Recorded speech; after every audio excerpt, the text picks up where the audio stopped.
Vamos então falar sobre os sonhos. Então, chegando aqui na nossa apresentação, em que nós vamos falar como foi que Freud transformou como se pensava até então sobre os sonhos, com a publicação do livro A Interpretação dos Sonhos em 1900.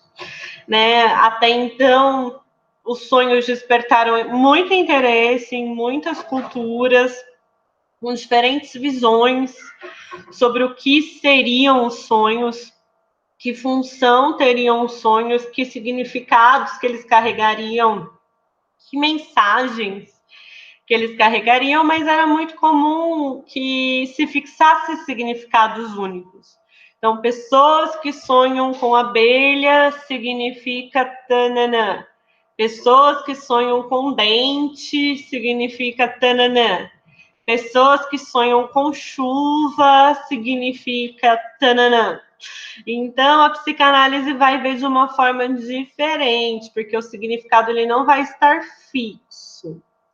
Para a gente saber mais sobre como foi esse efeito da proposta de interpretação de sonhos na psicanálise, né? Essa frase é uma frase que fica bem marcante, que é uma frase dita por Freud. Ele diz: a interpretação dos sonhos é a via real que leva ao conhecimento das atividades inconscientes da mente. Ele está dizendo, então, que os sonhos são o caminho para conhecer sobre o inconsciente. Nas nossas aulas anteriores, nós falamos um pouco sobre o inconsciente, e nas nossas próximas aulas, nós também entraremos mais nessa relação entre sonho, desejo e inconsciente. Os sonhos, eles parecem absurdos, eles parecem sem sentido, né? Como assim você vai transformar em algo? Eu só sonho bobagem, eu só sonho coisa que não tem nada com nada. Ai, tudo que eu sonho não tem nada a ver. Como é que você vai vir me dizer que é o caminho do inconsciente? Pois é, a partir desse caráter absurdo dos sonhos, o Freud diz: os sonhos são absurdos, mas possuem um sentido. Só que esse sentido, ele é censurado para nós. Censurado. Vocês se lembram como muitas coisas não chegam à nossa consciência, porque há uma espécie de barreira que se ergue para que aqueles conteúdos que vão gerar muito incômodo, muita perturbação, excessos, intensidades, né, inquietarem, existem barreiras que ajudam para que esses conteúdos não emerjam na consciência. Então, conteúdos que a gente sonha como absurdos podem ser uma forma daqueles conteúdos que são barrados pela consciência entrarem, mas entrarem disfarçados. Então, o caráter absurdo dos sonhos pode ter a ver com um disfarce para que os conteúdos que são inconscientes possam se manifestar. Freud afirma, então, não só que os sonhos têm um sentido, mas que os sonhos são realizações de desejo. Nós entraremos, né, na nossa próxima aula, que será mais especificamente sobre os sonhos, nessa relação com o desejo e com o sentido. Por enquanto, é interessante a gente conhecer como que essas ideias foram construídas. Freud falou sobre a interpretação dos sonhos como a mais valiosa de todas as descobertas que ele teve a felicidade de fazer. E olha que Freud criou a psicanálise, então foram muitas descobertas interessantes. Mas ele fala da interpretação dos sonhos como a mais valiosa delas. Isso foi dito mais de 30 anos depois da publicação, porque imagina, quando foi publicado, essa ideia de que sonhos têm um sentido, sonhos são realização de desejos, as pessoas receberam muito mal, né? Principalmente na área do Freud, que é da medicina, as pessoas, nossa, que doideira é essa que ele está falando? O que ele está falando nada com nada? Né? Mas entre as pessoas no geral, a recepção não foi muito boa, né? Em 6 anos foram vendidos apenas 351 exemplares de um livro que hoje é muito conhecido e é muito reconhecido, valorizado. Pode ser que uma pessoa ela não concorde, não siga a interpretação dos sonhos, não use a interpretação dos sonhos se for da psicologia, mas dizer que não é uma obra importante, isso é muito difícil. Quem conhece a obra sabe o quanto foi impactante a publicação de interpretação dos sonhos e o quanto são transformadoras as ideias trazidas por Freud em A Interpretação dos Sonhos. E aí ele vai trazer um pouco neste livro a questão do trabalho de elaboração dos sonhos. Como o que nós sonhamos se torna o nosso sonho? Como que um sonho se forma? Como que um sonho é elaborado? E ele vai fazer uma diferenciação importante entre os conteúdos latentes, que são os conteúdos que dão origem ao sonho. Então, o conteúdo latente é de onde o sonho parte, é a matéria-prima, é o que vai formar o sonho, e os conteúdos manifestos, que são os conteúdos que aparecem no sonho. Quando eu acordo de manhã e lembro do meu sonho, geralmente eu vou tentando costurar as imagens que eu vou lembrando numa história. E aí eu vou registrando em palavras, seja pensando ou mesmo anotando, colocando em palavras o que eu sonhei. A mesma coisa quando eu conto para alguém. Eu conto no formato de palavras, eu conto como quem conta uma história, né? Isso já é uma transformação, porque o sonho, a gente sonha em imagens, são imagens que vão acontecendo. Né? Então, o fato do relato do sonho ser o nosso material nunca vai ser o sonho diretamente. A gente não tem ferramentas para olhar para as imagens sonhadas. A gente vai interpretar o sonho a partir do relato do sonho. Mas mesmo o sonho, as imagens, é o que aparece. Então, a primeira diferenciação importante é entre o conteúdo latente, que é o conteúdo que dá origem, e o conteúdo manifesto, que é o conteúdo que aparece. Por que, que o conteúdo latente não pode aparecer do jeito que ele é, pronto e acabou? Né? Porque geralmente são conteúdos que não são acessíveis à nossa consciência. Não são acessíveis à nossa consciência e, caso fossem, gerariam incômodo, desconforto, perturbação, transtornariam. Então, eles continuam mantidos fora da consciência, expulsos da consciência, mas eles podem aparecer nos sonhos, como disfarçados. Então, o processo de formação dos sonhos é como se fosse a construção de um disfarce.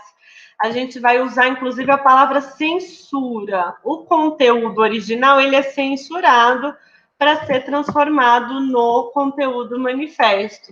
Então, o desejo que se realiza no sonho, ele não aparece lá, pá, né? Eu desejo cair de uma ponte, eu sonho que eu caí de uma ponte. Eu desejo dirigir um foguete, eu sonho que eu estou dirigindo um foguete. Não, existe um processo que transforma o conteúdo latente no conteúdo manifesto, que transforma o conteúdo que dá origem ao sonho no sonho propriamente dito, né? Então, não é apenas dizer que o sonho é uma realização de desejo, mas que o sonho é uma realização disfarçada de desejo. E compreender o processo de formação do sonho é compreender como que vai se formando esse disfarce. Lembrando sempre que há barreiras tentando impedir que os conteúdos que vão gerar incômodo, perturbação, transtorno tenham acesso à consciência. No livro Freud e o Inconsciente, ao falar da interpretação dos sonhos, o Luiz Alfredo Garcia Rosa comenta sobre a censura. Eu gostei bastante do trechinho em que ele comenta sobre a censura, eu vou compartilhar aqui com vocês. Ele diz: Freud compara a censura dos sonhos à censura da imprensa. Esta última opera de duas maneiras: sobre o texto já pronto ou previamente sobre a sua elaboração. Então, a censura pode ser a censura de um texto pronto, ou a censura pode ser a censura de um texto que está sendo feito.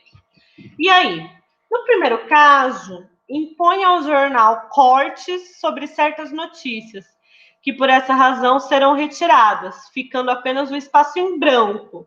Então, se está pronto, vai lá e põe o branco no lugar. Isso é uma censura. Mas existe uma outra forma de censura, que é antes que o jornal fique pronto.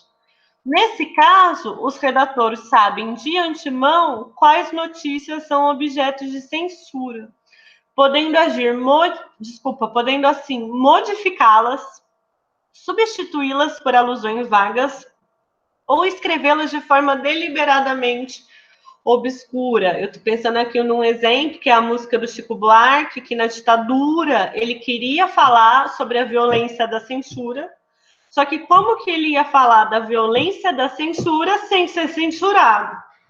Então, ele fez a música Cálice, cálice como o cálice de vinho, por exemplo, mas dizendo afasta de mim esse cálice, né? Então, como se fosse um cálice de vinho, ele diz afasta de mim esse cálice. Mas o que ele estava querendo dizer, além do que ele disse, é afasta de mim isso que me faz me calar, isso que me obriga a me calar, afasta de mim essa censura. Então, o Chico, ele conseguiu, usando as palavras, né, falar sobre a censura num contexto em que a censura estava acontecendo. Falar sobre a censura de uma forma que a música passasse pela censura. Ele conseguiu falar dessa ordem de que ele se calasse a partir de uma música sobre o cálice. É bem interessante. E o Freud, ele compara, né, justamente o sonho, ele vai ser feito assim.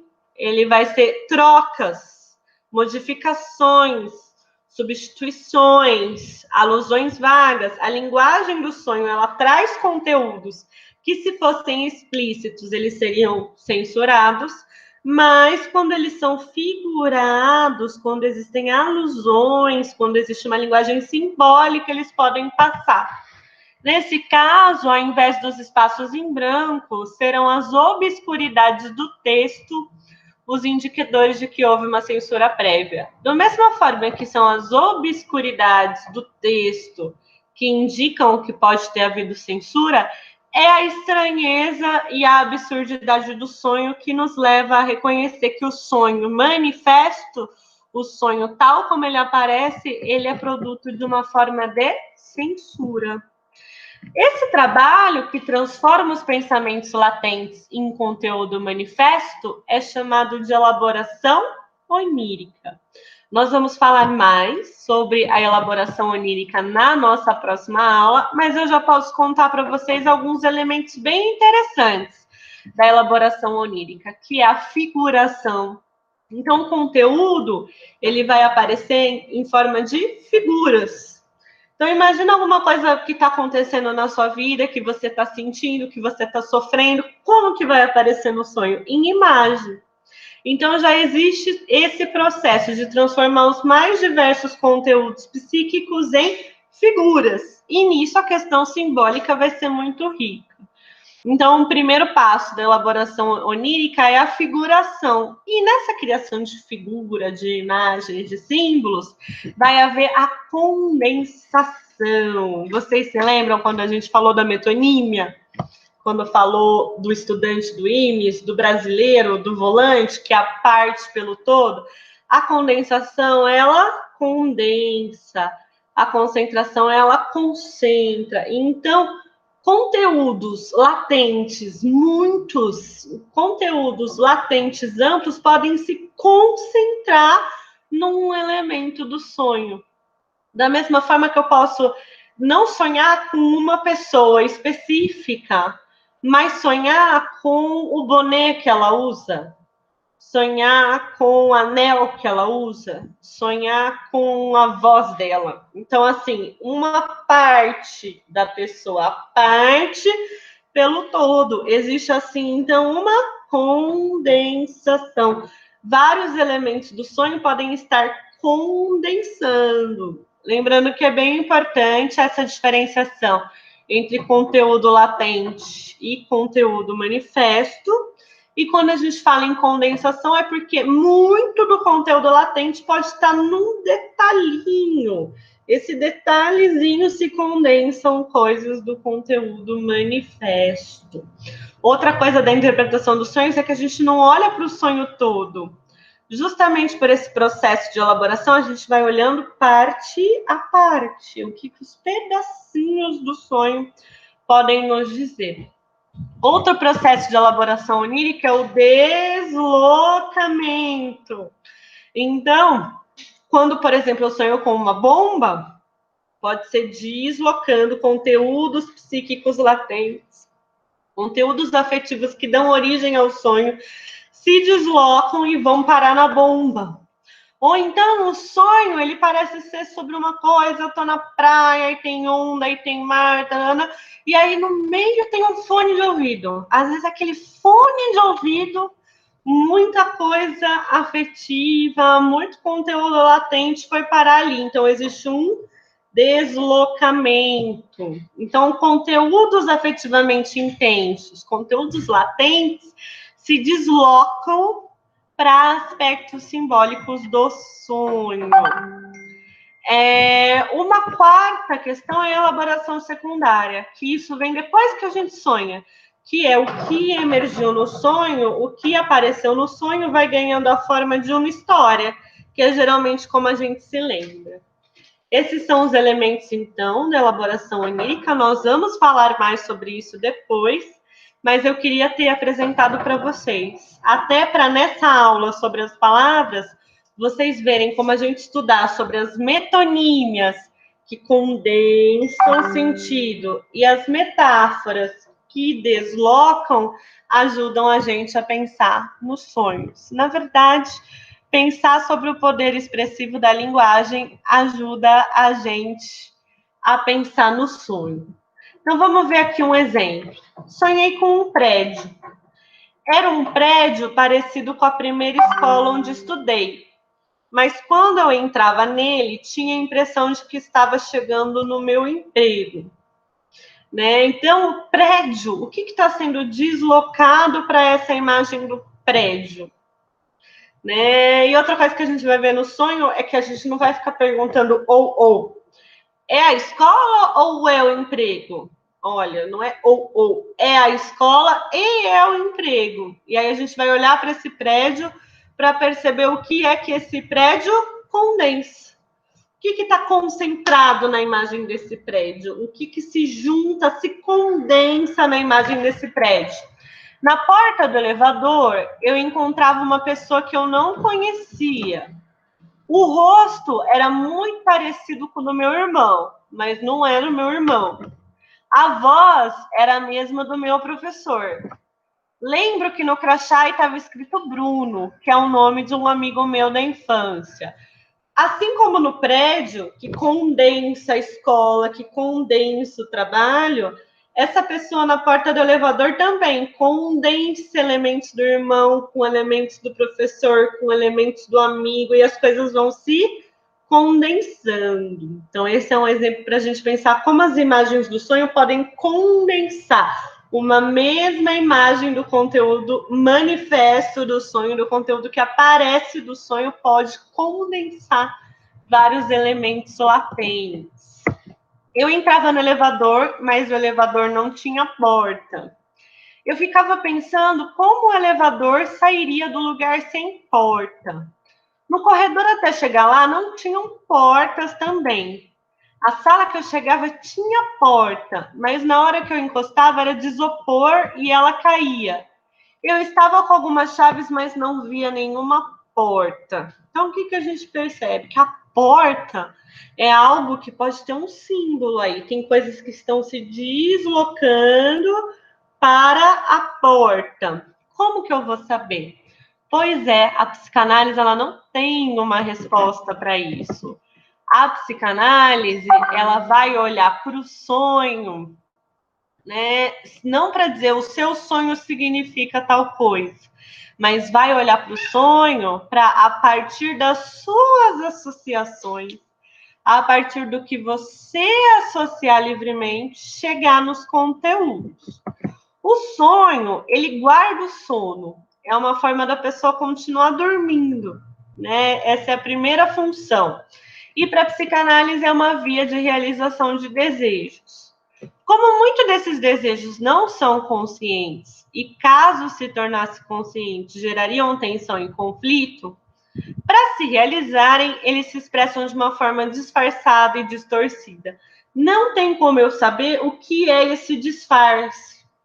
Para saber o que é esse disfarce, é só dentro da referência da vida daquela pessoa. Por isso, quando a gente fala da interpretação dos sonhos, interpretar um sonho é como traduzir um idioma desconhecido. É um idioma desconhecido para mim e é um idioma desconhecido também para quem sonha, para quem me conta um sonho. E quando eu vou traduzir um idioma desconhecido, o que eu preciso fazer? O que eu preciso saber? O máximo de informações possíveis sobre quem está naquele idioma. Fico pensando assim, se a gente encontra, né, um documento de uma civilização antiga, que tem uma outra língua, uma língua antiga, que a gente não sabe o que está escrito lá. Como que a gente vai fazer para traduzir? A gente tem que ter o máximo de informações possível dessa civilização. Porque aí a gente pode ir percebendo conexões entre as coisas dessa civilização e o que pode estar escrito lá. E aí a gente vai decifrando. Então, o processo de interpretação dos sonhos também é um processo de deciframento. É bom vocês guardarem essa informação, pensando o processo de interpretação de sonhos como um deciframento, para a aula que vem, que é quando a gente vai falar mais especificamente sobre a interpretação dos sonhos.